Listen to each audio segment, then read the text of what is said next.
Welcome to the 50th anniversary of the Contra Costa County Teachers of the Year program, live from the Lesher Center in beautiful Walnut Creek, California, and produced by the Contra Costa County Office of Education under the direction of Superintendent of Schools Lynn Mackey. We recognize and honor the practitioners of the noblest profession of all, teaching. Our opening number, to the music, was performed by the award-winning Northgate High School Advanced Vocal Ensemble from the Mount Diablo Unified School District, directed by Jeff Carter. Tonight's event is brought to you by our missionary sponsors. Chevron, working with partners like the Contra Costa County Office of Education, Chevron takes a comprehensive approach to investment in education by getting students excited about STEM and encouraging them to pursue STEM careers. Tomorrow's Chevron engineers are today's school children. And the Lesher Foundation, enhancing the quality of life for all residents of Contra Costa County through the support of children and families, education and arts and culture. And the Martinez Refining Company. The Martinez Refining Company is proud to support education from kindergarten to 12th grade and beyond. The Martinez Refining Company invests in their team members and surrounding community, and there is no greater investment than education. The students you educate today are the workforce of tomorrow. And now, presenting our MC for this evening. You know her from her tenure as one of the anchors on Con 4's morning news program. Please join me in welcoming Raina Harvey to the stage.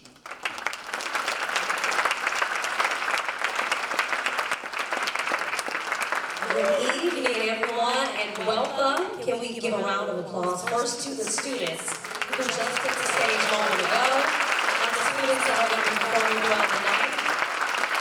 And also another round of applause for all of the teachers and educators who are here for welcome to the 50th anniversary of the Contra Costa County Teachers of the Year program. I'm Rita Harvey, and it's my privilege and pleasure to be with all of you here this evening. Tonight, we will honor the best of the teaching profession, and by doing so, we're going to recognize the contribution of each and every classroom teacher in this county. It's my pleasure to be with you here with you tonight because, in a small way, I'm also honoring my mother, who was a teacher in Oakland for 10 years. She isn't here this evening, but I know she is celebrating all of her colleagues as well. We have a great show for you tonight. Well, we've already heard from the talented students who are part of the Northgate High School Advanced Vocal Ensemble, and we will also be entertained by other student performers throughout the evening. We all know the importance of the arts, and this evening you have an opportunity to support the visual arts tonight. On page 6 of your programs and on your screens during the performances, there are going to be QR codes that will take you to donation pages for each of the programs performing tonight and the performers. Thank you in advance for all of your support here. It is now my privilege to introduce the woman ultimately responsible for tonight's event, Contra Costa County Superintendent of Schools, Lynn Mackey.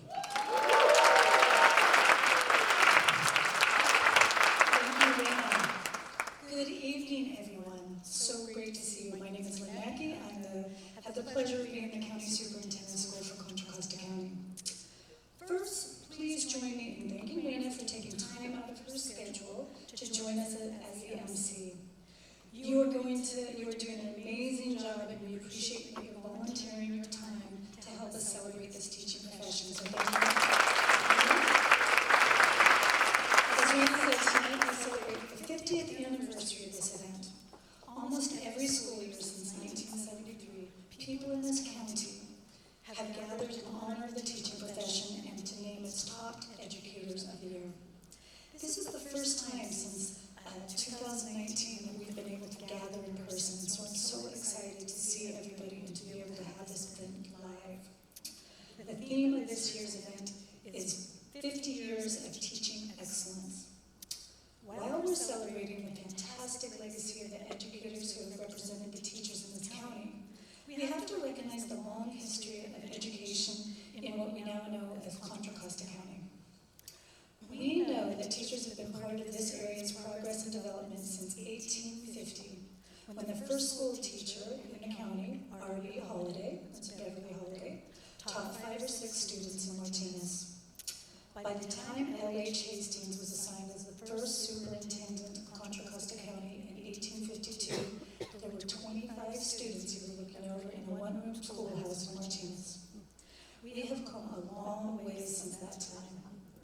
We've been growing and offering services that far surpass those available in 1852.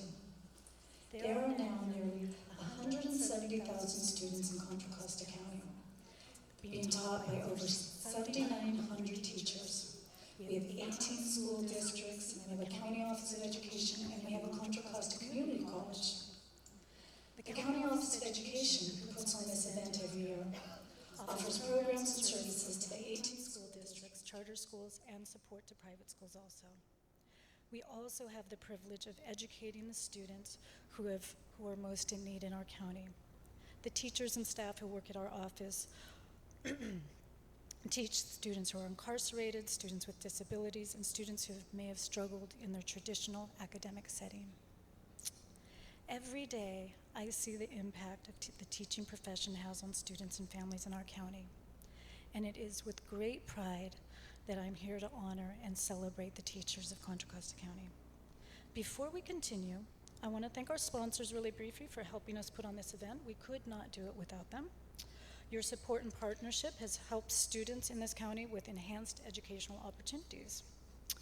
I will ask Marcus Walton, the Director of Communications and Special Projects, to help me name this evening's sponsors.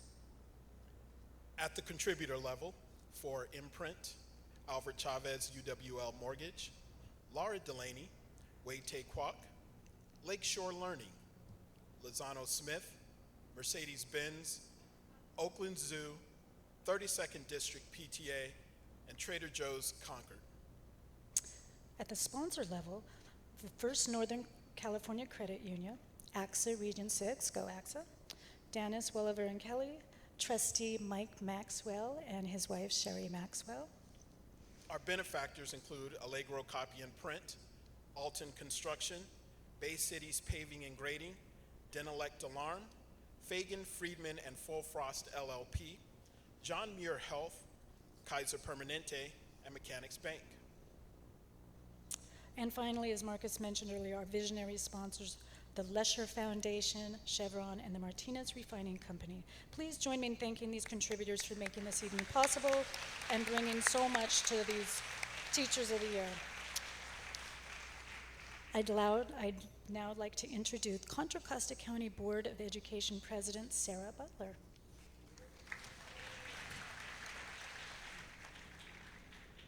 Thank you, Superintendent Mackey, and good evening, everyone. It is my pleasure to welcome you to this celebration of the greatest and the most noble profession on earth. I would like to introduce my colleagues on the board, some of whom are with us this evening. Vice President Consuelo Lara, Trustee Anne Marie Farias, Trustee Annette Lewis, and Trustee Mike Maxwell.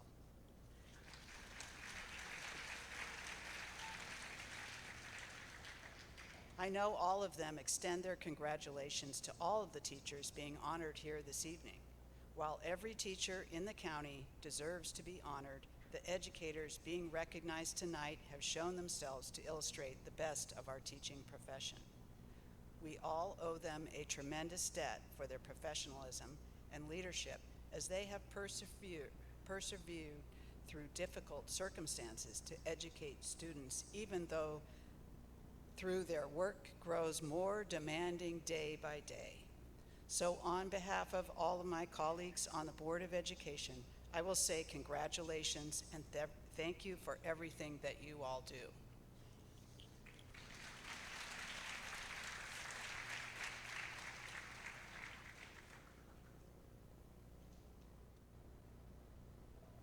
Am I first? Hi, everyone. As Contra Costa County Teacher of the Year celebrates 50 years, the PTA also celebrates a milestone of 125 years. 32nd District has a long relationship with the county, and tonight we are happy to join in celebrating our educators, not just those here with us, but also those across Contra Costa County. Congratulations to the nominees, and thank you for your continued dedication to the students of Contra Costa County. Okay, y'all, you have to patronize me just a little bit because I'm super excited. This is 50 years celebrating our educators. That's right, clap it up. This is also my 50th years of living, so yes. Just a little history of PTA. PTA, for those that don't know, but we gonna know tonight because I'm gonna educate you. PTA stands for the Parent Teacher Association.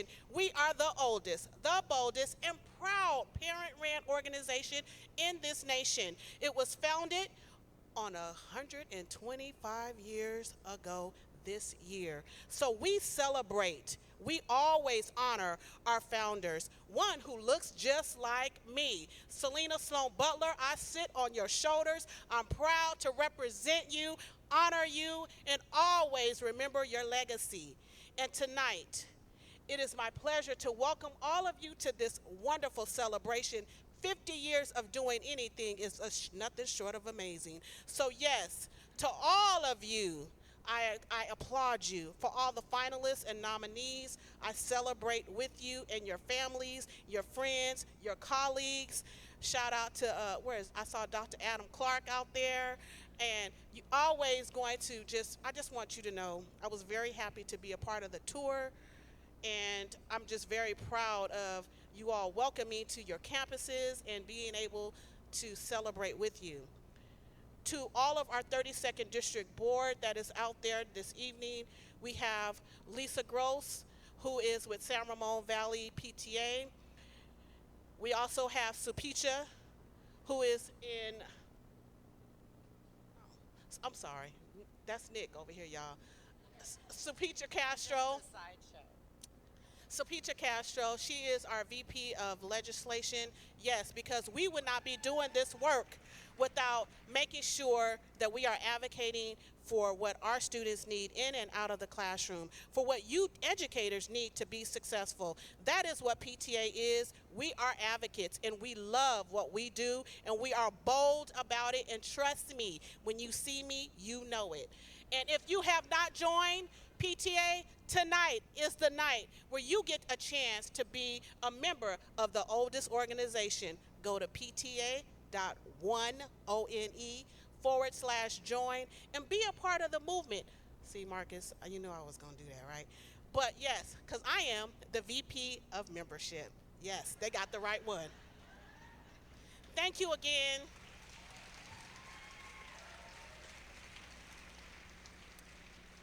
Thank you again, and on behalf of the Board of Education and all of us that we do this work, sometimes it's very hard. It's a very, not a thankless job. You know, parents beating up you and you don't know what to do. They're coming in there, don't even know who the teachers is, but ready to curse you out because they don't know. But we are just so proud of your work and your tenacity to lead in your classrooms in making sure that we are educating today's students. So thank you again.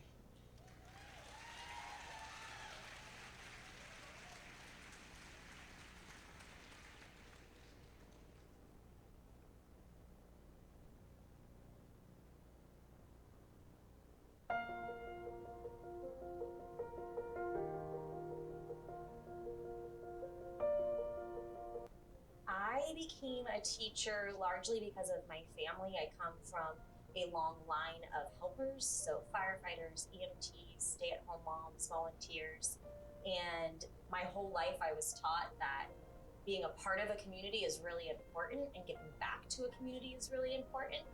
And so I was taught that the best way to do that is to serve the community you live in. I had a number of great teachers here in Contra Costa County growing up. But by far the teacher that had the biggest influence on my becoming a teacher was Jim McNeely at Alhambra High School in the early 90s. He was my sophomore English teacher, and I remember watching him teaching sonnets from the Portuguese, running around the classroom with the vein on top of his head popping out because he was just so excited about what he was teaching. And I remember thinking how great it would be to have a job that excited me that much. And then I thought to myself, well, why don't I just go do that? I would say that my mom inspired me to pursue teaching. Going into her classroom as a child, I got to play teacher a lot, so that was just something that made me excited to support students. So I was at a small community college up in Woodland, California, and I was taking a few classes as prerequisites, and I was recommended to the tutoring center. So I started tutoring biology, chemistry, mathematics.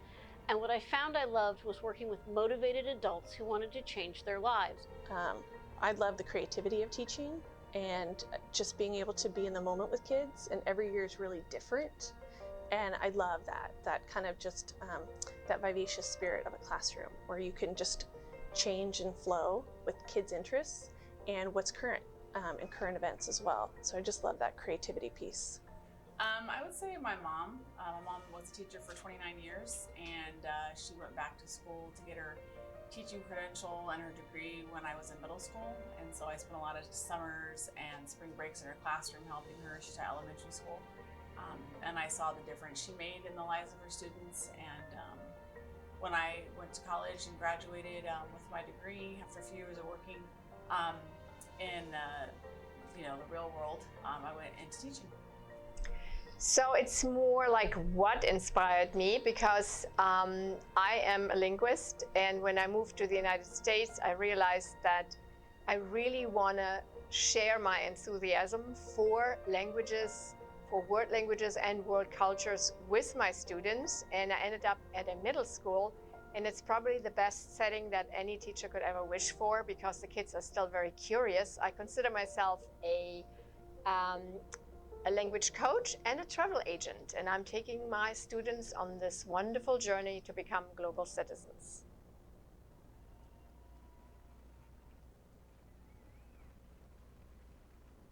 Right, that was wonderful. Well, as many of you know, this is Hispanic Heritage Month. Woohoo, that's right. This is a time for us to recognize and celebrate the many contributions, diverse cultures, and extensive histories of the American Latino community. Can we get another round of applause for that? Now, did you know, and I'm sure many of you know, that the California Day of the Teacher, which is celebrated on the second Wednesday in May, is patterned after the traditional El Día del Maestro festivities observed in Mexico and other Latin American countries? Well, in honor of these important connections, the Pittsburgh High School's Folklorico Ballet from the Pittsburgh Unified School District will be performing the traditional dances from Mexico and other Latin American countries. Directed by their teacher, Eugenia Rodriguez, the Ballet Folklorico dancers have been a part of the Latinos Unidos Club at Pittsburgh High School for the last 10 years. The group performs at school, community, and cultural events as well throughout the community. Please join me in welcoming them to the stage.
Son muy alegre, es el son, es el son, el son de los aguacates. Y allá en la campiña verde me refrescan sus follajes. Allá en la campiña verde me refrescan sus follajes. Este es un son muy alegre, el son de los aguacates.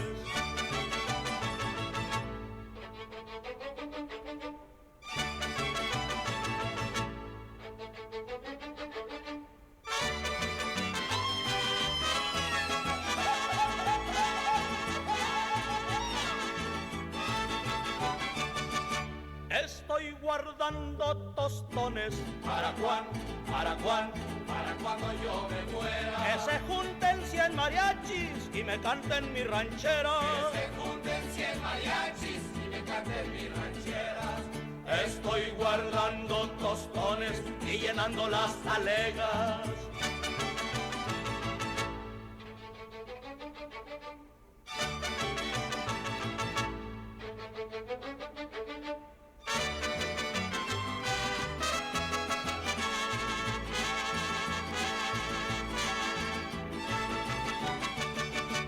Desde ahorita les digo a todititos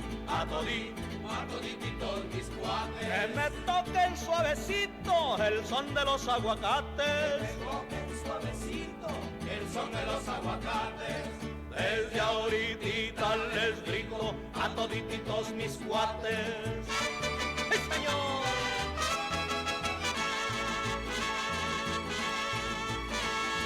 Tóquenme los aguacates.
That was wonderful. Another round of applause. Now introducing the 2021-22 Teachers of the Year from Miramonte High School in the Acalanes Union High School District, Kristen Plant, and from Doherty Valley High School in the San Ramon Valley Unified School District, Michelle Wilson.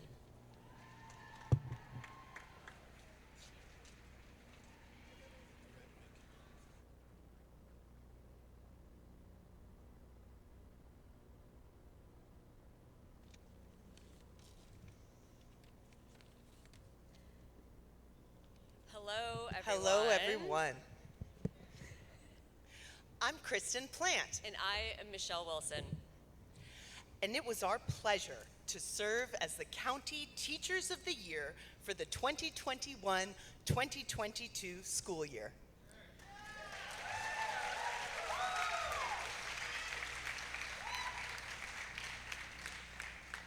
Our celebration was live streamed, and because of the pandemic, a much smaller affair than tonight's gathering. I know that we missed some opportunities to go out into the community and share our stories, but this year's winners hopefully will have that opportunity now that our lives are beginning to get back to normal. We were still able to enjoy some great opportunities, including throwing out the first pitch at the Oakland A's game.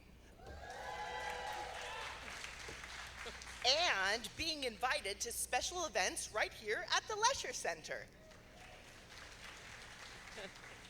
One big perk of participating in the County Teacher of the Year process is that each of the District Teachers of the Year, as well as the finalists and winners, receive classroom grants, which are made possible by our generous sponsors. I used my classroom grant to purchase technology that helps me make writing instruction more authentic, feedback more personal and individualized, and creates a better, strong relationship with students in my classroom, which makes learning more manageable.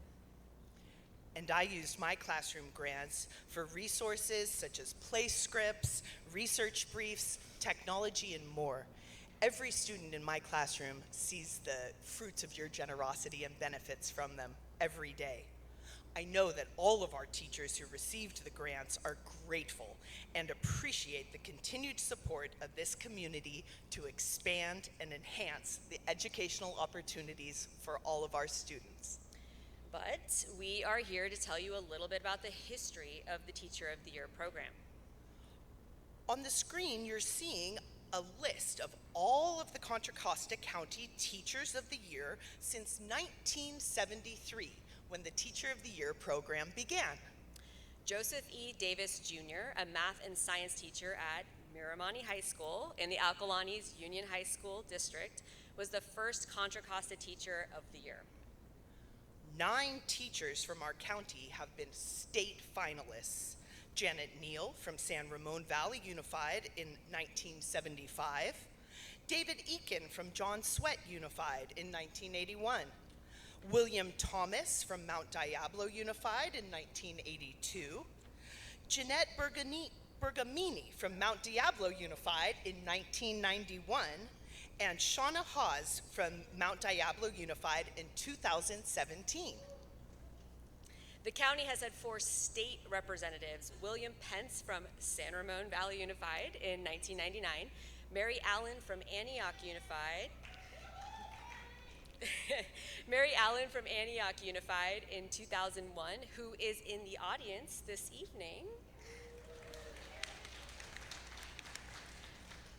Janet Gower from Mount Diablo Unified in 2002.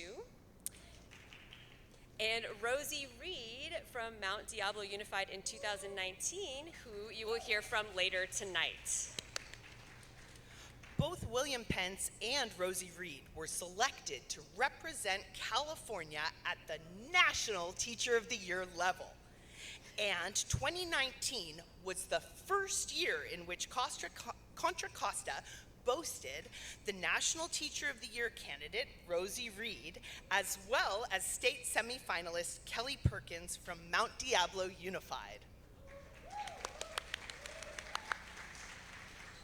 Please join us in thanking these fine educators, whether they have passed on, retired, or are still in classrooms throughout the county, for their service over the last 50 years.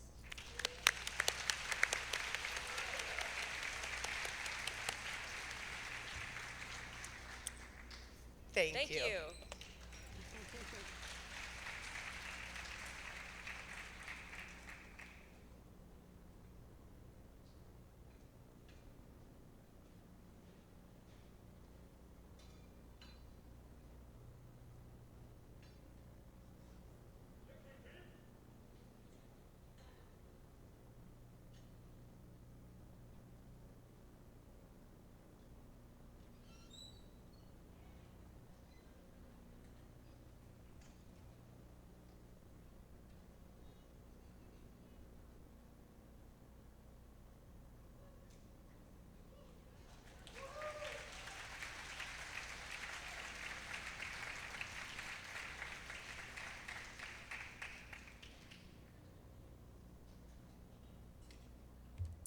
All right. Well, in continuing the legacy of great teachers, please join me in welcoming the class of 2022-23 Teachers of the Year from the County School District and Contra Costa Community College District.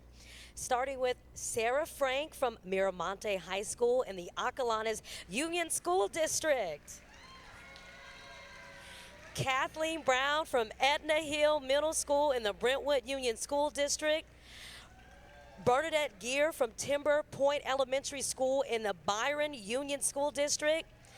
Christina Carter from the Contra Costa Adult School, a part of the Contra Costa County Office of Education. Maya Nelson from John Swett High School in the John Swett Unified School District. Mackenzie Tovani from Knightston Elementary School in the Knightston Elementary School District. Claudia Ventfor from Stanley Middle School in the Lafayette School District. Crystal Shaw from Heritage High School in the Liberty High School Union School District. Jamie Nunez from Las Juntas Elementary School in the Martinez Unified School District. Serena Culleton from Donald L. Ream Elementary School in the Moraga School District. Catalina Gallo from Mount Diablo High School. Natasha Paul from Mount Diablo High School. Michaela Huntsinger from Pittsburgh Senior High School. George E. Capoletti from Tassajara Hills Elementary and the San Ramon Valley Unified School District. Shavante Eddington from Diablo Vista Middle School and the San Ramon Valley Unified School District. Paula L. Radhard from the Merwood School in the Walnut Creek School District. All right, that's right, everybody. Keep giving it up. Louis F. Chacon from Richmond High School in the West Contra Costa Unified School District. Nishan Williams from Lavanya Dejan Middle School in the West Contra Costa Unified School District. Ellen Coatney from Contra Costa College in the Contra Costa County Community College District. Let's give every one of these beautiful teachers another round of applause. We appreciate you. We love you. Thank you for all that you do.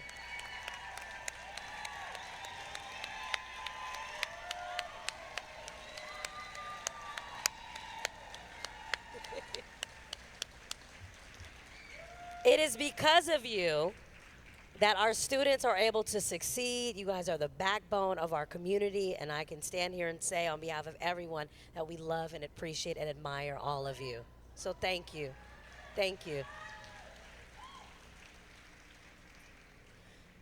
Well, as we have already seen,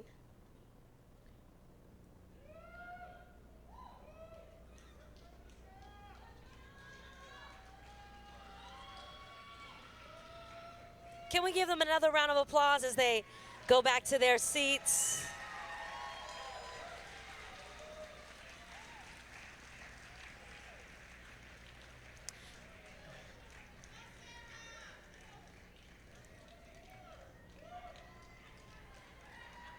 All right.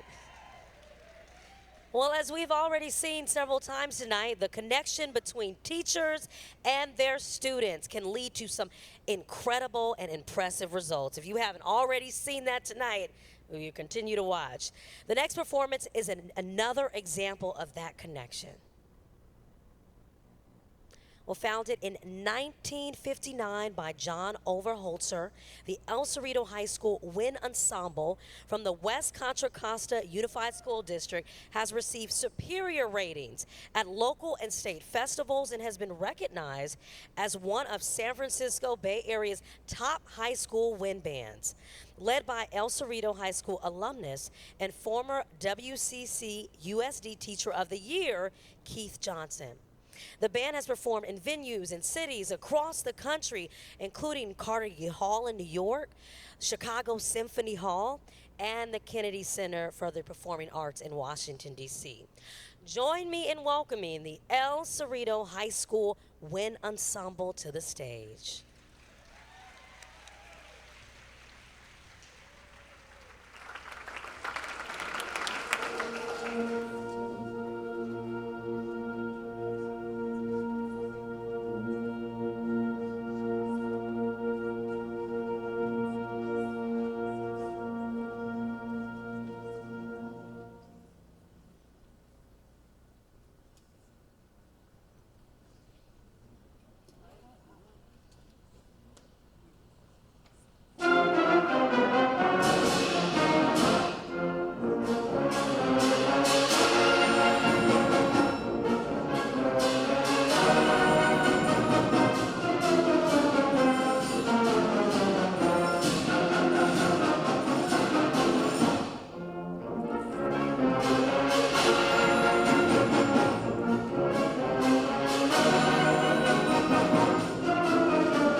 Culleton was my third grade teacher, and one of the many things she taught me over my third grade year is that life is better with a theme.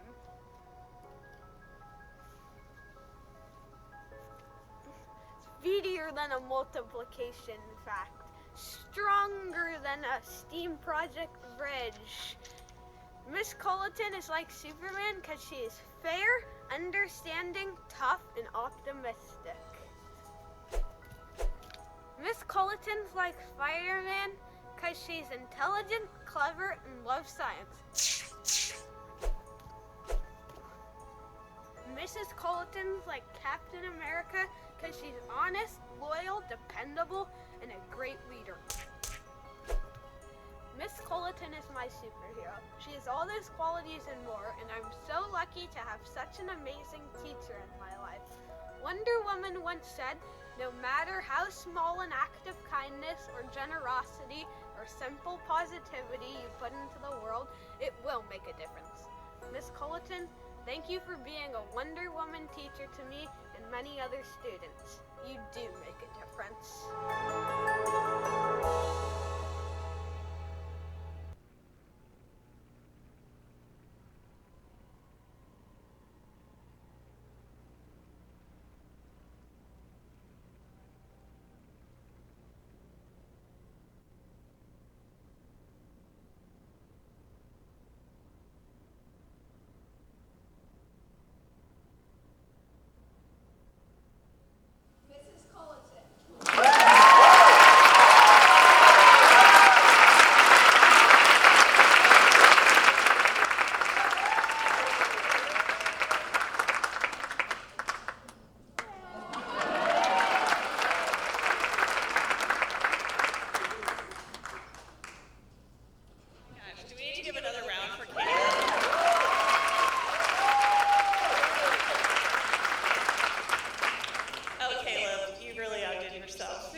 This really makes the night so much more special.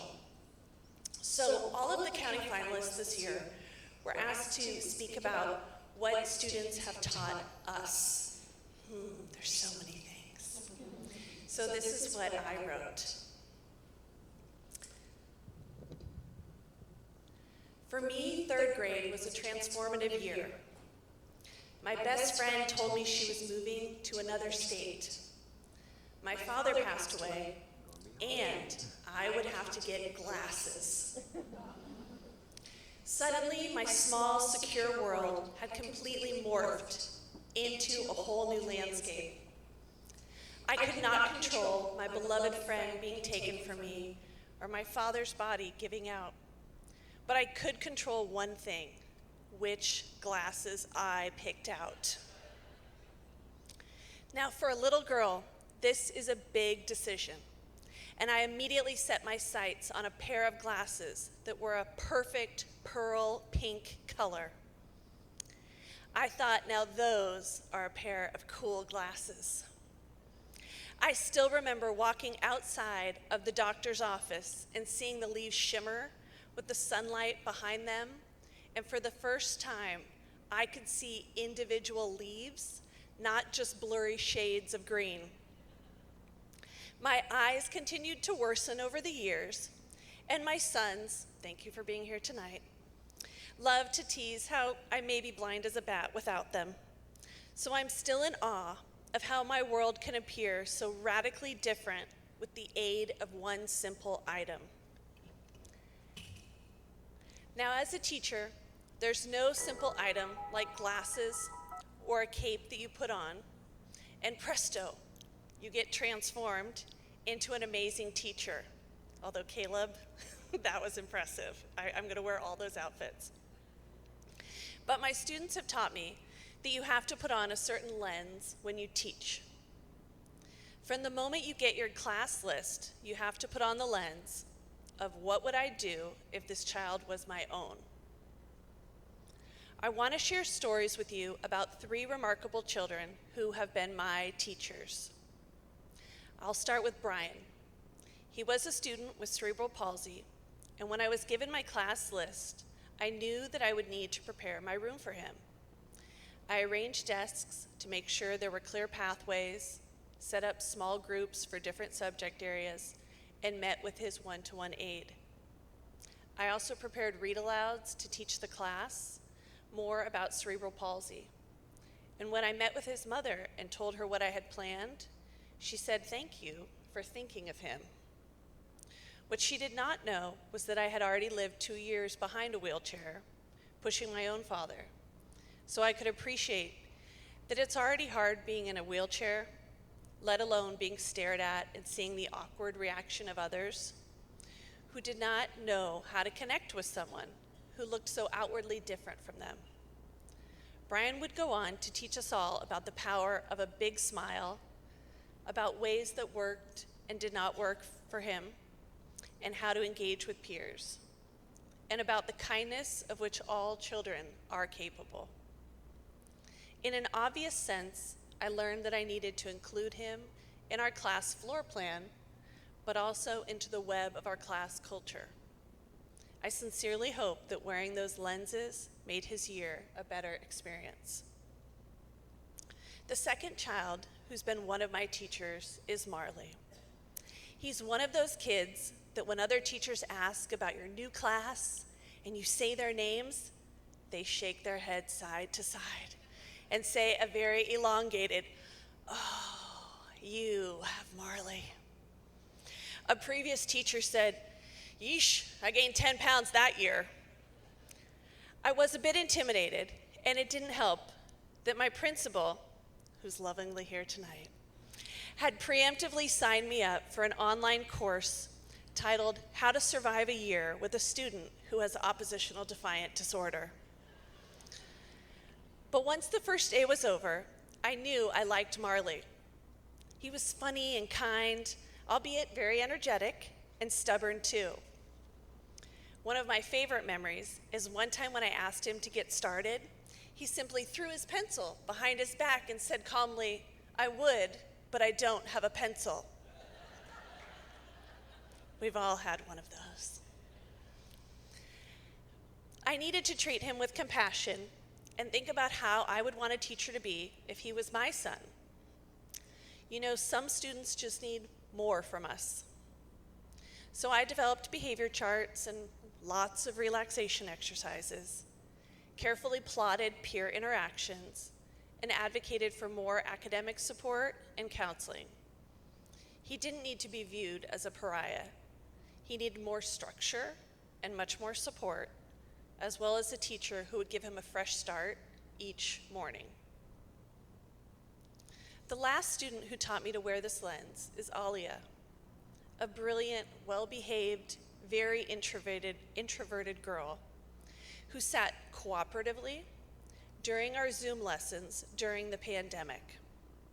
She only spoke with 1 or 2 other girls in class and did not stand out as needing extra support in academics or social emotional skills. But she really taught me the impact of having books as mirrors. If she was my daughter, I'd want her to feel part of the class culture and feel valued. I decided to read a chapter book called Planet Omar and a picture book called Big Red Lollipop, both having main characters who are Muslim.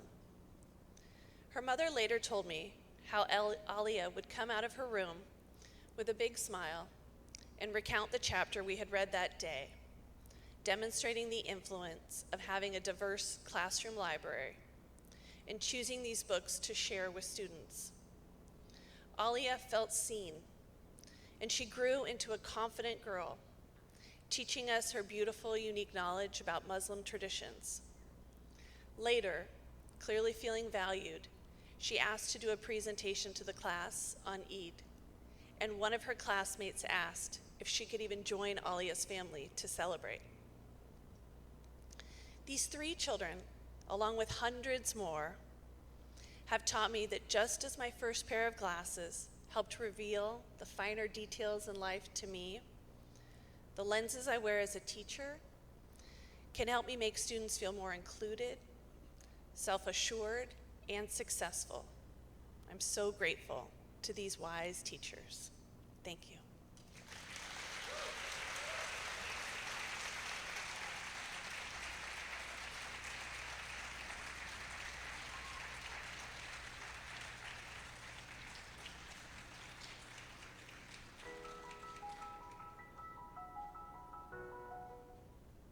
Hi, my name is Allison Love. Mrs. Eddington was my band teacher for the 3 years that I attended Diablo Vista Middle School, and I could not have been more grateful to have had her for my entire middle school career. Mrs. Eddington is very dedicated to all of her students, and this dedication was especially evident during the year that we did virtual learning. The pandemic was not easy for any teacher, but teaching instrumental music was exceptionally challenging. In a normal classroom environment, any music teacher would face the difficulty of creating harmony between each individual instrument section. Mrs. Eddington was able to do this flawlessly, even with the addition of the extra distance, whether it was miles apart on computer screens or just 6 feet apart outside the band room. Mrs. Eddington shares her love and enthusiasm for music with all of her students and inspires them to continue playing throughout high school. She also gives them the confidence to play another instrument. In my case, the flute is my primary instrument, but Mrs. Eddington encouraged me to play the piccolo as well. Mrs. Eddington doesn't only teach her students instrumental music, she also provides them with a welcoming and inclusive classroom environment. Thank you, Mrs. Eddington, for giving your students a safe place to be themselves.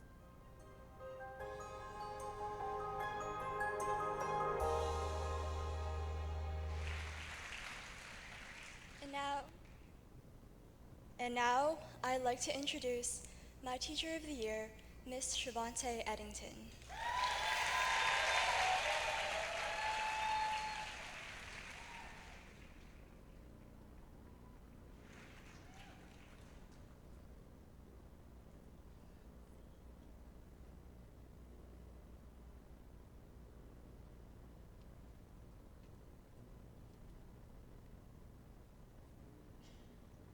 Thank you, Allison.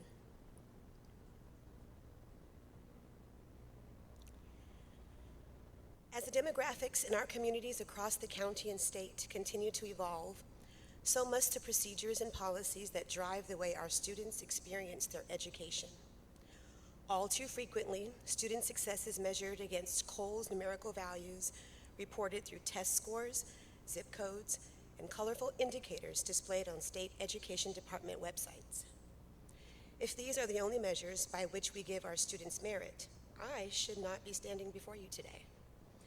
This African-American inner-city student with an SAT score below 1,000, raised by a single mother, checks a number of boxes that marginalize me into a category where my future was deemed questionable.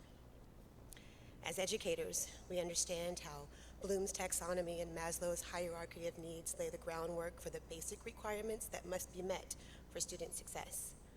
My focus as an educator has been to eliminate barriers to that success. I speak, of course, of the invisible barriers that move beyond transparent needs like nutritious meals, clean clothing, adequate housing, and access to health care, for it is often those invisible barriers that present the greatest challenge to deep connections and learning across our school campuses. I would like to share a story about a pivotal experience that took place early on in my career.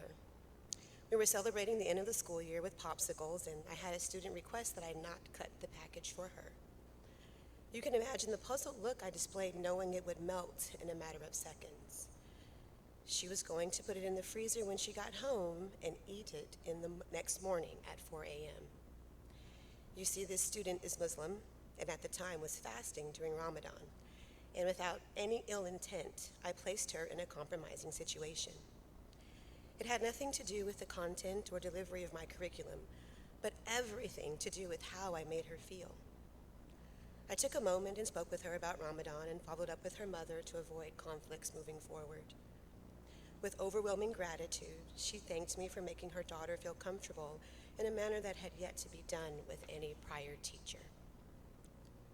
In the short amount of time it would have taken for that popsicle to melt, I could have opened a calendar to see that this activity, one that I had repeated year after year, placed a potentially unnecessary barrier to this student's sense of belonging, a barrier that may have caused her to shy away from a positive experience in my class. How many times prior had I placed a barrier in the way of my student's success?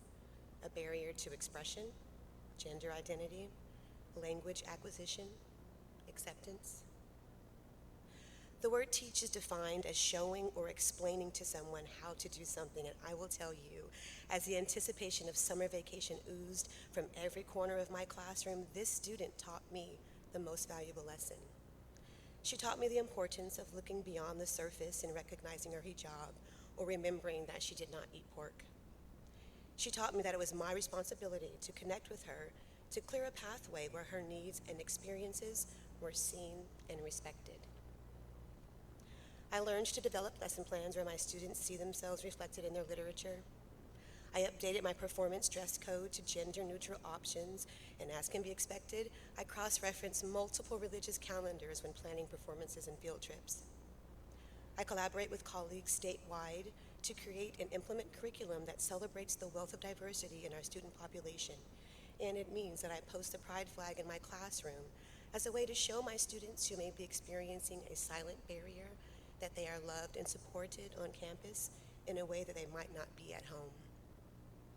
As we witness school board meetings across the nation, there is evidence that there are those in our society who feel uncomfortable with terms like equity, systemic, and implicit, as if making educational and social experiences acceptable for one group somehow removes access to those same experiences from another. Motivational speaker Bryant McGill declares that whatever makes you feel uncomfortable is your biggest opportunity for growth. Well, I will tell you that I am uncomfortable knowing we have students whose needs might not be broadcast as widely as those with racial, gender, and economic despair. All of us need to grow as we advocate for our students who are unhoused or in foster care, our students who are neurodivergent or have physical disabilities, our students who identify as LGBTQ or who are deaf and hard of hearing, our emergent bilingual students, our students who are incarcerated, and our students who are parents themselves.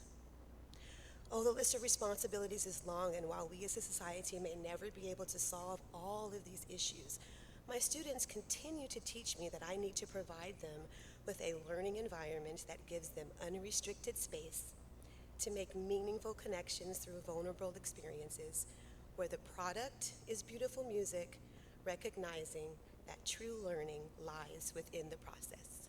Thank you.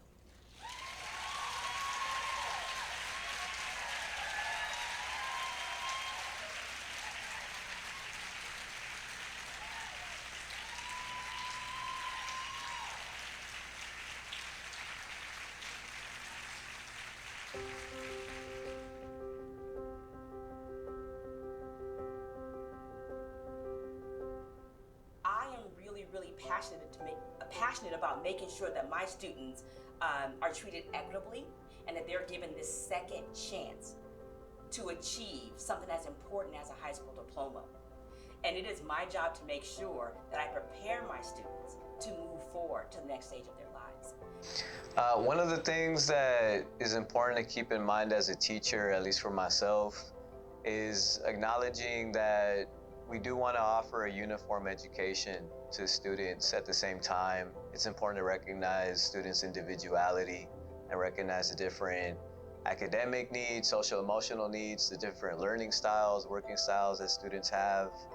And as much work as that can take, it's really with the intention of maintaining equal opportunity for students and maintaining equal access to education for students, and really taking that equity approach to students, individual yet kind of holistic and collaborative education. It shaped my philosophy in that I'm able to incorporate a lot more diverse artists in the classroom. still removing any stereotypes that they're used to seeing in the art classroom. The students look different, the artists look different. What I like to do is make sure that the artists that I teach look like the students in my classroom, all different colors of skin, and just making sure that every student feels like they are incorporated into my work. I like to think that I always see each child just for the child and who they are, but the more I learn about equity, the more I learn about culture, the more I learn that I have a lot left to learn. In so many ways, equity is the reason I am a teacher. For me, education is a practice of freedom and liberation for my students. It can easily be used as a practice of control or conforming people, but for me, education is all about, like I said, freedom and liberation and opening up choices for the students. I realized how important it is that students see themselves in the literature that we read. And I had a student's father who's African American tell me, you know, everything that my son has read in school has always portrayed African Americans in some kind of negative light. And I looked at what I'd been teaching and I realized, like, oh my God, yeah, for sure. And so that really has made me think about the types of books that I put in front of a student, that we may only read 2 or 3 novels a year. They might read other things, but if we're gonna read something together, it has to be something that empowers and represents my students in a positive way.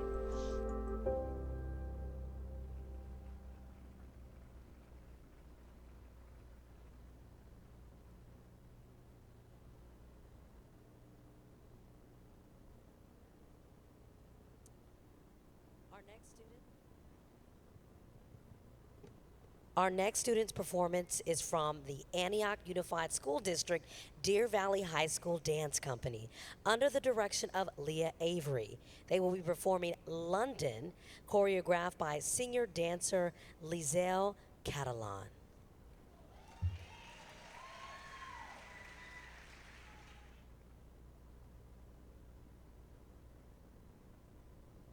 Now you know I'm not scared, 'cause I don't need you, need you, need you, need you, yeah.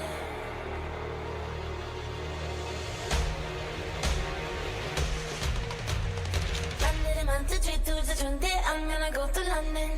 London, I'm to treat to the I'm gonna go to London. London, I'm to treat to the I'm gonna go to London. The fear escaped my bones when I told you I wasn't coming home. Yeah, thought I should let you know, like in a dove. And the airplane said they wanna get high and with me up in the sky. And oh, please tell me, who am I to deny them? Explosions, there is no controlling the emotions. Oh, London, I'm gonna go to London. London, I'm to treat to the I'm gonna go to London. London, I'm to treat to the I'm gonna go to London. London, I'm to treat to the I'm gonna go to London. And when you start to miss my voice, turn on the radio and all you'll hear is noise. We all wanna change the world. I got the choice and baby, I'm trying. And I will wait another day just to hear you have to say I'm not going, finally living like I should. It feels so good to be the queen of diamonds. I'm to treat to the I'm gonna go to London. I'm to treat to the I'm gonna go to London. I'm to treat to the I'm gonna go to London. I had enough, yeah, I'm feeling stuck, so I'm gonna go to London. I wanna love, I'm not good enough, so I'm gonna go to London.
Hey everyone, my name is Anaína Flores and I'm a junior at Mount Diablo High School, which means that my freshman year, my first year of high school, was during distance learning. That year was hard enough with the new school, the rigorous work, and the new environment that we all had accustomed to.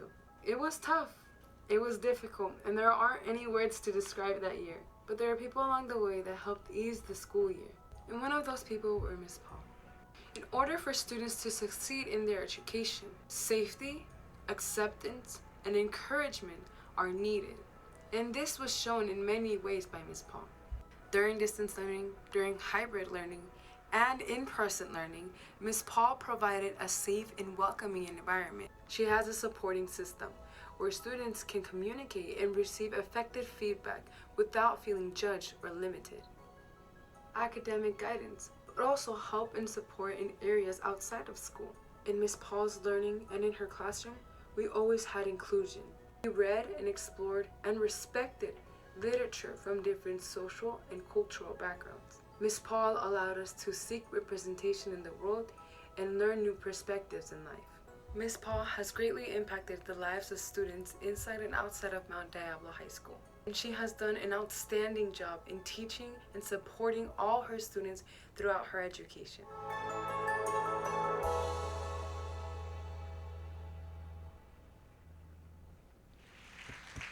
Y ahora con mucho orgullo presentando a la señora Miss Natasha Paul.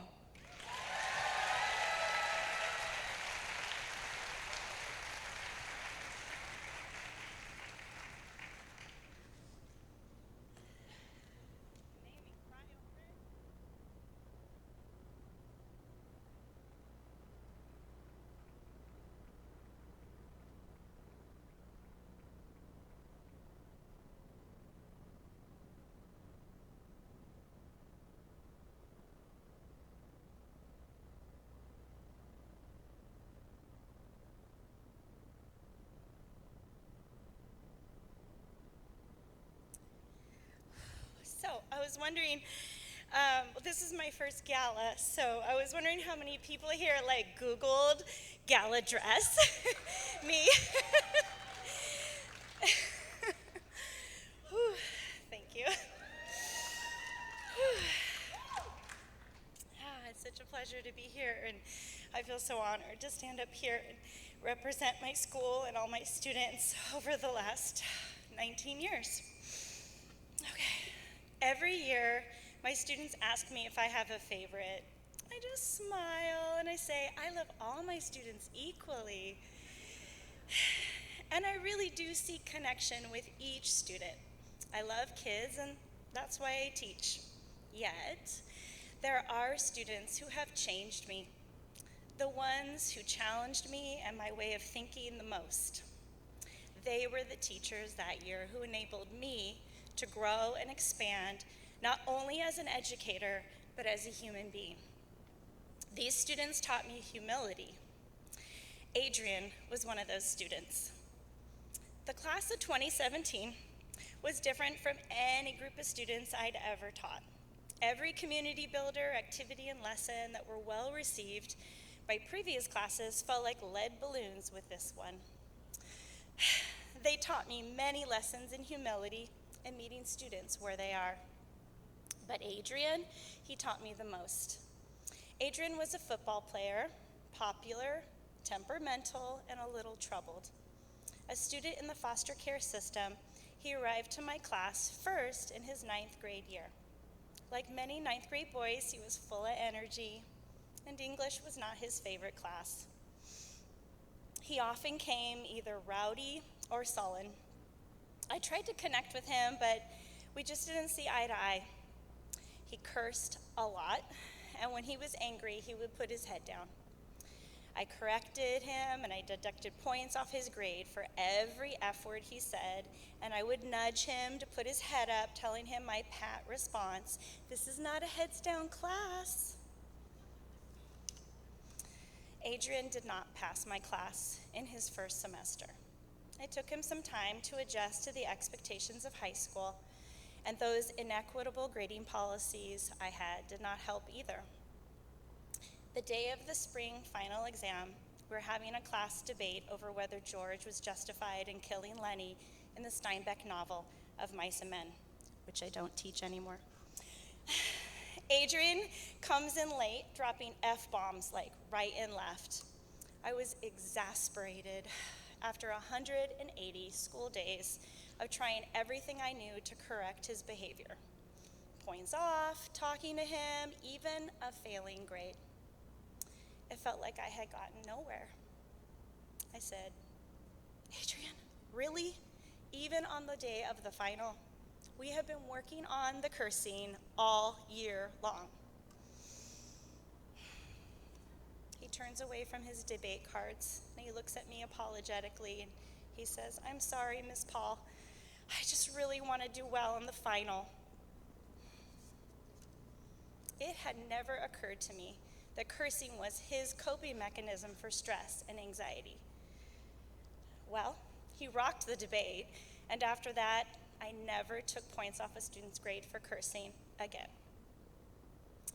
Adrian was very in touch with his triggers and taught me that sometimes a student with their head down is doing their very best to keep calm.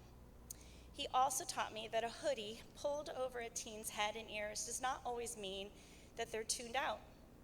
It could be a bad hair day. You might be wondering what a student's hair has to do with their learning.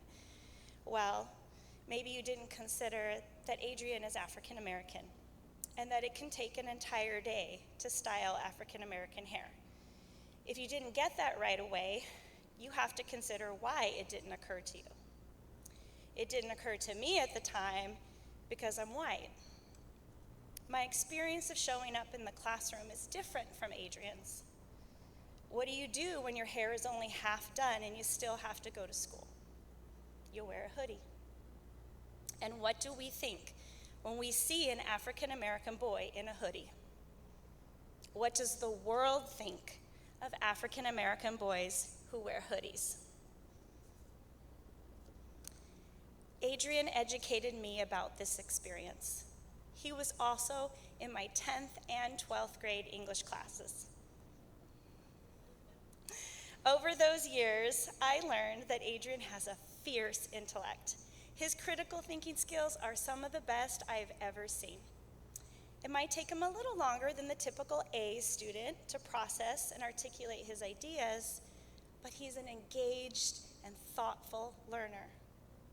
By 12th grade, Adrian realized he was not only a great thinker and debater, but an excellent business and marketing writer too, something he continued to pursue in college. This young man, and many like him, have taught me lessons in humility. These students who challenged my rules, my preconceived notions about their type, have helped me check my own privilege, biases, and cultural norms of what a successful student looks and sounds like. People have a lot of opinions on how students should behave, especially in regards to what respect looks like. On the last day of his 12th grade year, we were cleaning my classroom, and Adrian wrote on my whiteboard in very large letters, Ms. Paul's MFing classroom. Asterisks included. I was so proud of how far we'd come. So, what do? You take a picture and you post it on social media. The number of shocked comments by adults from that picture showed me what my bias must have looked like from the other side. Another humbling moment. Teaching students like Adrian has been the source of my greatest learning, growth, and treasure as a teacher. As educators, it's a trap to get caught up in our own hubris, thinking we know what's best for students all the time.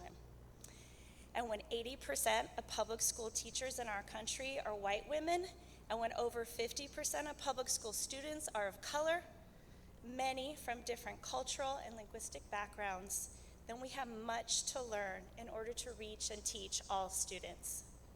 Sometimes they know what's best for us, and when we let go of knowing it all, we can receive their lesson. For me, the lessons have been in empathy, humility, and hope. Ultimately, teaching is about that, an exercise in hope that the world's children will make us better than we are. Thank you.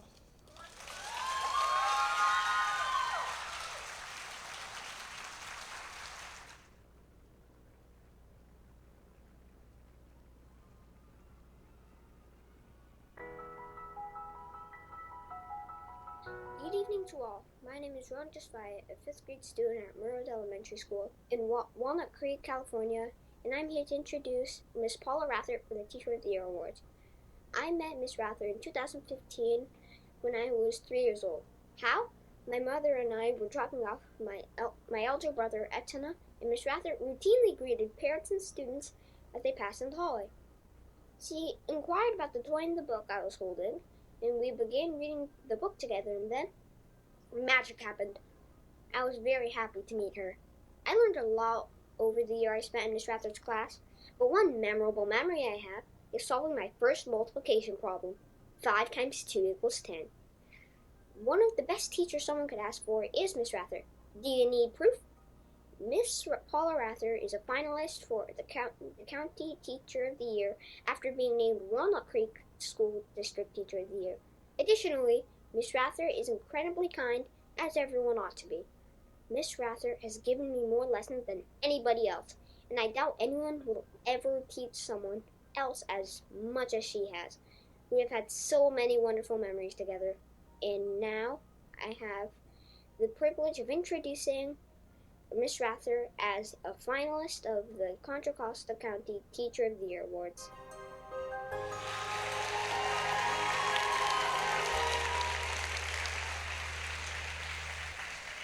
Like past me said, I would be honored to introduce Miss Rather.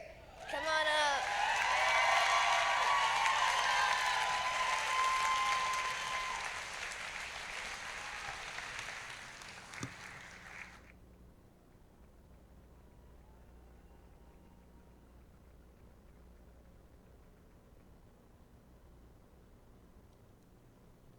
I told Rohan he was going to have to stand up here with me. Because he's teaching me bravery right now, the way he came up here and owned the stage. He says I owe him $10 now. Throughout my career, I have benefited from learning many tips and tricks and strategies from many amazing teachers, especially my colleagues at Merwood School. But I've also learned many things from my students. Here are my lessons learned. Students need to talk. Inclusion matters. The classroom is a safe space. Learning should be fun. Benchmarks aren't everything.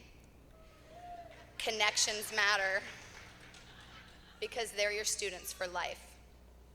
These are just a few of the many lessons I've learned from my students in my 31 plus years of being an educator. It probably took me a few years to be open to learning new things from my students. After all, I was the one with the teaching credential, right? They should be learning things from me. That's true. I do not have a teaching credential.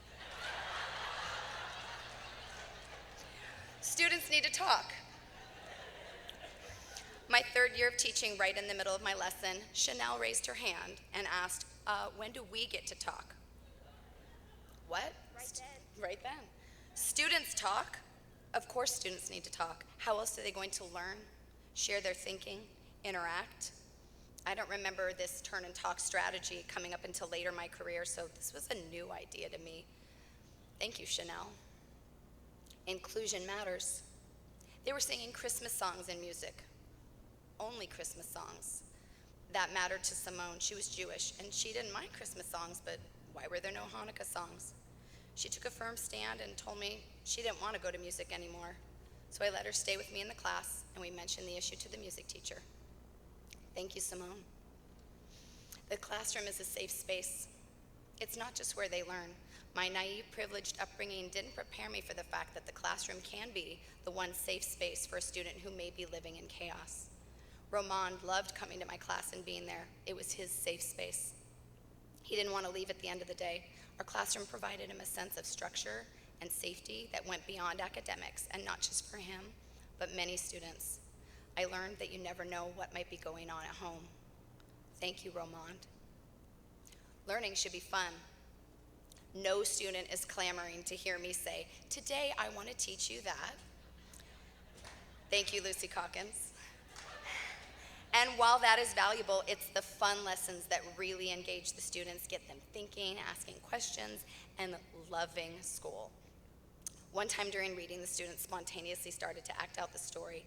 They began to create scenery and decide who should be which character, and it was so much better than round robin reading, which is how I learned to teach reading early in my career. Remember, I've been doing this a while. So the next day, the students asked if we could do that again because it was so much fun. So we put down the basil readers, and canceled the round robin reading because, yeah, it was a lot more fun, and the students were more engaged. Thank you, Dante and Arthur. Benchmarks aren't everything. One year, our Title I teacher checked with me about a student who hadn't made much progress. He didn't make grade level benchmark. I was disappointed too, but then I remembered. At the beginning of the year, he was a reluctant reader. Now he loved to read.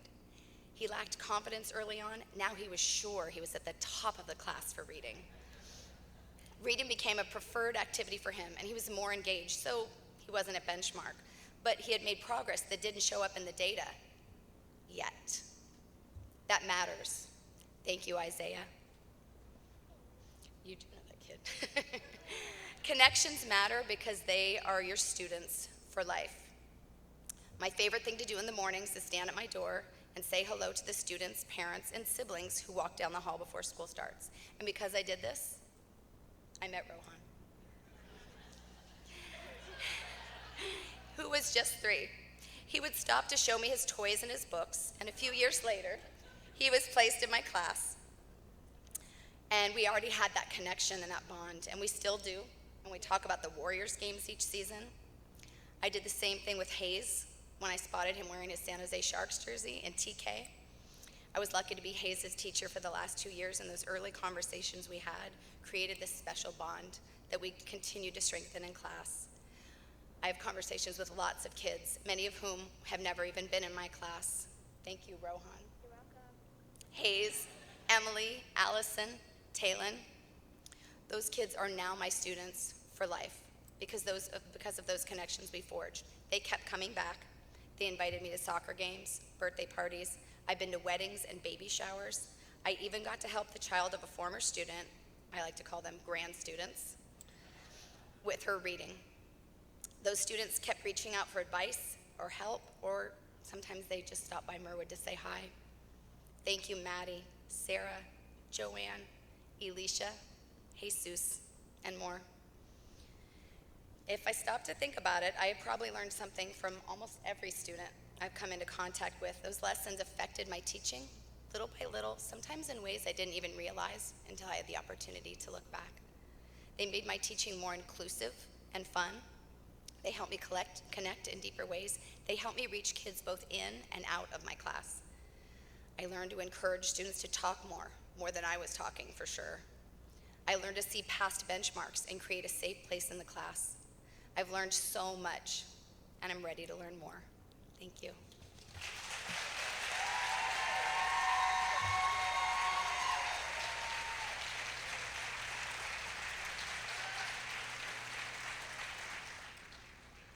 And weren't all those speeches very inspiring and incredible? Will all 4 finalists please join me on stage? Again, your 4 finalists for the Contra Costa County Teacher of the Year, representing the Moraga School District, Serena Culleton from Donald L. Ream Elementary School. Representing the San Ramon Valley Unified School District, Shavante Eddington from Diablo Vista Middle School. Representing the Mount Diablo Unified School District, Natasha Paul from Mount Diablo High School. And representing the Walnut Creek School District, Paula Rather from Merwood Elementary School. Let's give these 4 incredible educators another round of applause.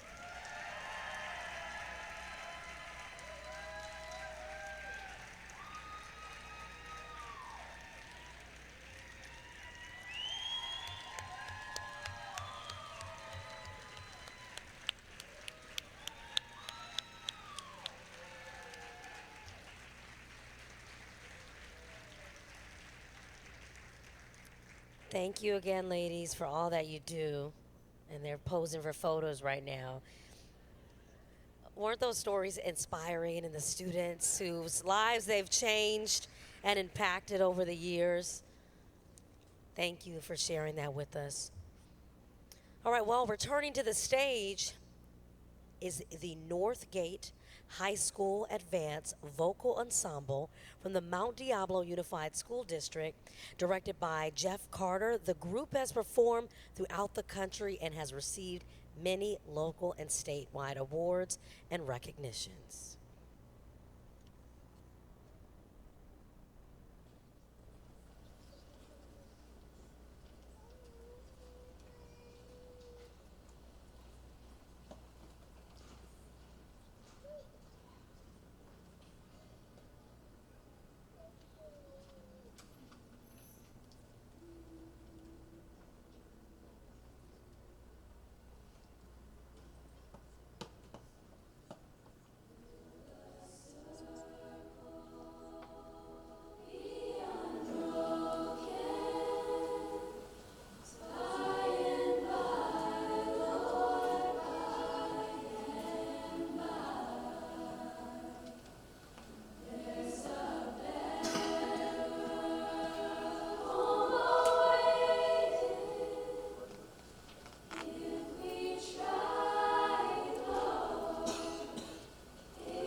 Another round of applause.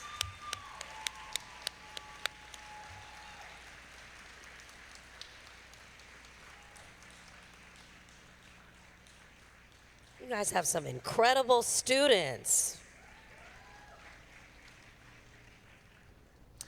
Well, now introducing the 2019 teacher. One moment.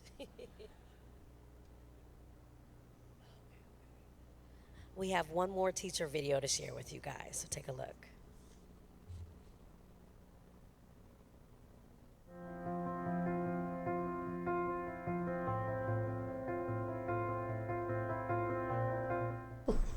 Honestly, I look forward to the music sounding better. You know, we have these, we don't take tests the way you would in a traditional academic class. We get to shape and mold a piece of music, and it's just amazing what happens when you start from the beginning of something where students have never played it before, and then to take each day to work on the progress and to shape the tone and to shape the rhythm and to shape the style. So it's that progress and knowing that today is going to sound a little bit better than it did the day before. I am most excited for the aha moments. I'm excited when one day there's a lesson and the next day we need to refresh and review. And I'm always excited because I know students are going to go, oh, that's what you meant. And so that really gives me energy to keep going when it is clicking with the students, when they are understanding what's going on, what's happening, when they're understanding the content and what's being taught. So I look forward to those aha moments every single day. Well, the next teaching day is a new opportunity for my learning and students' learning, and just to be able to experience the world together in our classes. And each period of my classes are different, and every student comes with different needs and wants. And so a new day is just a new opportunity for learning, growing, and connecting with each other. I love showing up to school every day, seeing the smiles on my students' faces, and being part of their day and getting to teach their eager minds each day. I look forward to their smiles. I look forward to the aha moments when the light bulb goes off over their head. I look forward to turning a reluctant reader into an avid reader. I look forward to having someone who was really struggling with math come up and say, I got it. Just mostly those moments when they figure it out and they're so proud of themselves. It's fun to be a part of those moments. And then the way that certain lessons touch different kids. And sometimes we just gotta do grammar, we just gotta do it. But if there's gonna be a game in there, later, and how's it gonna go? How's our class vibe gonna be? I don't know. I get excited every day. Every day! I get excited every day. Yeah. I'm really tired though at the end. I'm really tired at the end. That's the truth.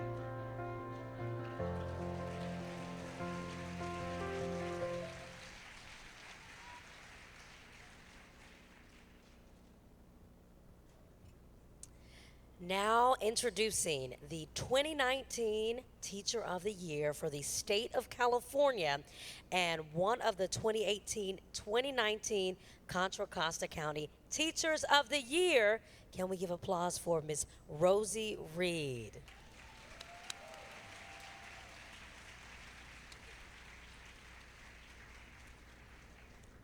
Good evening. Good evening. It's a great honor to be here with you tonight. Now, I'm not going to beat around the bush. I'm here tonight with an ask. I'm going to spend the next 300 seconds or so convincing you to, 1, be a teacher, or, if you already are a teacher, to stay a teacher, or 3, if neither of those options are for you, please love a teacher up. That's it. There's just 3 choices. Because teaching is the best, most important, hardest job there is. I know I'm a little biased, but please hear me out. Let me first talk about how important teachers have been for me as a student. I grew up without much money.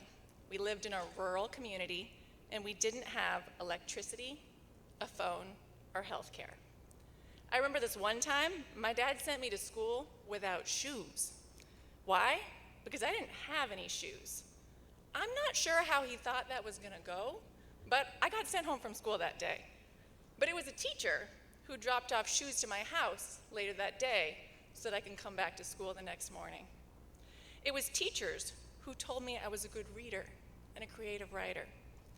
It was teachers who noticed when I had head lice and got me that rid lice treatment and a knit comb. It was teachers who told me I was smart. It was teachers who told me I was good.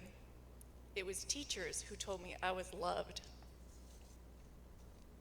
When I was 17, my counselor came up to me in the halls and told me I should go to college. Now, nobody in my family had gone to college, so it was not in my plans. I told him, I can't go to college. Why not? He asked. Because the SATs are 2 hours away, and we don't have a car. My basketball coach, who was standing right there, said, I'll drive you, kid. And he did. He picked me up at 5:30 in the morning on a Saturday, drove me to the nearest SAT testing site, sat in his truck reading a newspaper while I tested, bought me a burger afterward, and then he drove me home. I wouldn't have gone to college if it weren't for him. I wouldn't be standing right here if it weren't for him. Be a teacher.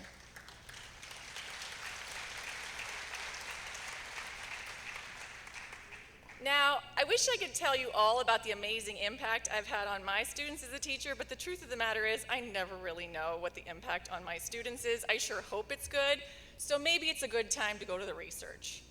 A recent study by the RAND Corporation shows that an effective teacher is the single most important factor of student success.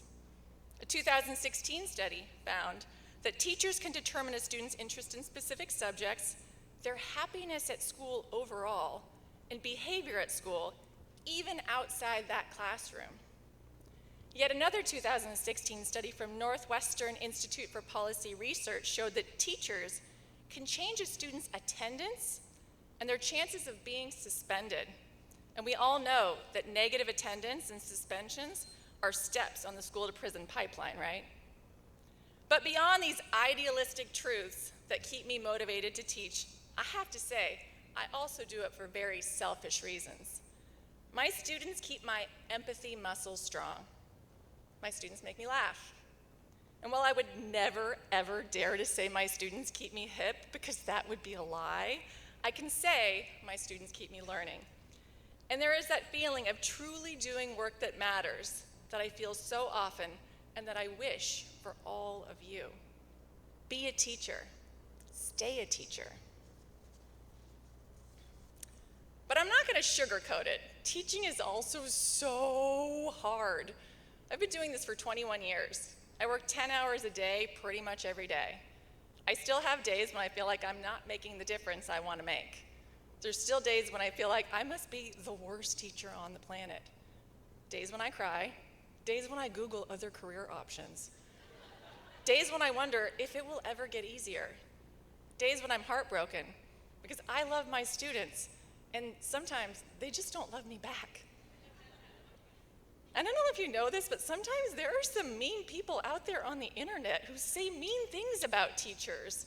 I know, right? This job is hard, man. But still, through it all, there is no greater work. So please, be a teacher, stay a teacher, love a teacher. In fact, I ask you, if you are a teacher, please stand now. Don't just sit there. I see you all. Come on, let's go. Let's give all of our teachers, a great big round of applause.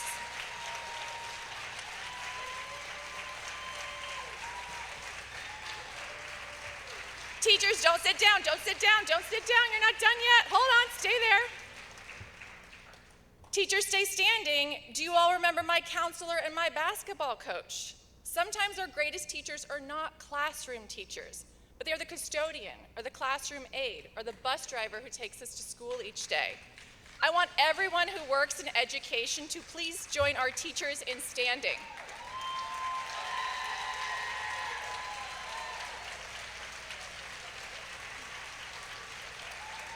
We all deserve a great big round of applause.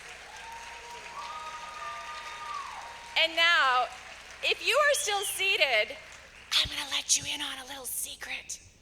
We in education are an inclusive bunch. Join us. Work with us. There is room for us all. If you are willing to commit to being a teacher, staying a teacher, or loving the teachers in your life, please stand up.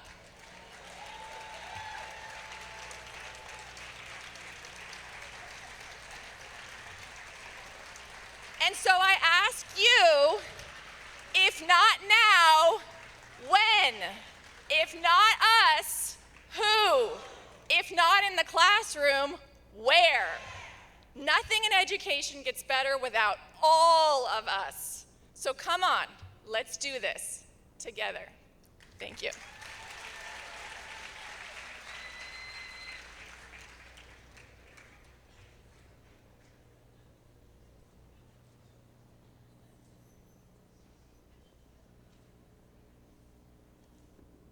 The Contra Costa County Teacher of the Year process is part of the California Teachers of the Year program, which highlights educational innovation, student learning, and the rewards of teaching.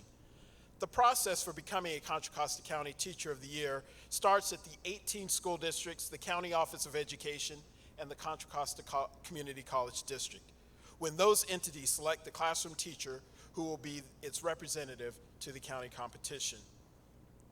3 expert committees with representatives from education, business, and the community choose 2 of these candidates to represent our county at the California Teacher of the Year program.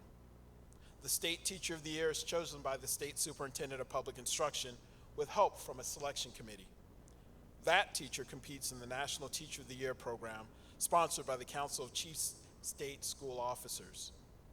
The National Teacher of the Year is honored by the President of the United States and becomes a spokesperson for teachers throughout the nation. The Contra Costa County Teacher of the Year program is coordinated by the County Office of Education under the leadership of County Superintendent of Schools, Lynn Mackey, who we welcome back to the stage with tonight's big announcement. Thank you, Marcus. Well, before I reveal the 2 educators that are going to be representing us at the State Teacher of the Year process, I want to again thank a few people. I want to thank our sponsors for all their contributions. Thank you. I want to thank the amazing MC, Raina Harvey. Thank you, Raina. Thank you for all your hard work this evening. I hope you've enjoyed yourself as much as we have. And please, can we show our appreciation for the wonderful students who have performed for us tonight and shared their talents with us, as well as all those teachers who are responsible for helping them hone their skills. Let's thank El Cerrito High School Wind Ensemble, Pittsburgh High School Ballet Vocaloria, Deer Valley High School Dance Company, and the Northgate High School Advanced Vocal Ensemble. Thank you so much. And finally, I want to thank the staff at the County Office of Education for putting on this event tonight. Led by Marcus Walton, the communications office staff has done a fabulous job putting this together. I want to thank Julie Everhart, Nikki Mora, Daniel Jones. Thank you, staff. And there were a couple of former members of the communications team that have been instrumental in tonight, and those Rick Geblin and Natalia Ciccone. I also want to thank this amazing team who's been helping out tonight, all the county office staff that is just behind the scenes making this happen, so thank you. Now, what everybody has been waiting for. Drum roll, please.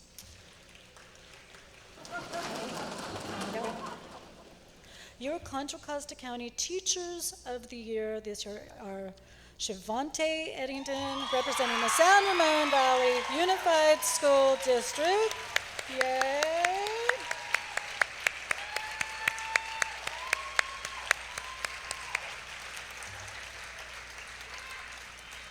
And Natasha Paul from Mount Diablo Unified School District. Come on up.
All right, let's get another round of applause. Congratulations. Well, thank you all for joining us this evening. It's been a privilege and a pleasure celebrating the best of public education and the teachers who are responsible for all of the success we've seen here tonight. Thank you again to all of our supporters, including our 3 visionary sponsors, Chevron, the Lesher Foundation, and the Martinez Refining Company. Good luck to the teachers who will represent Contra Costa County at the state competition, and I hope all of the teachers have a great school year. Thank you again, everyone.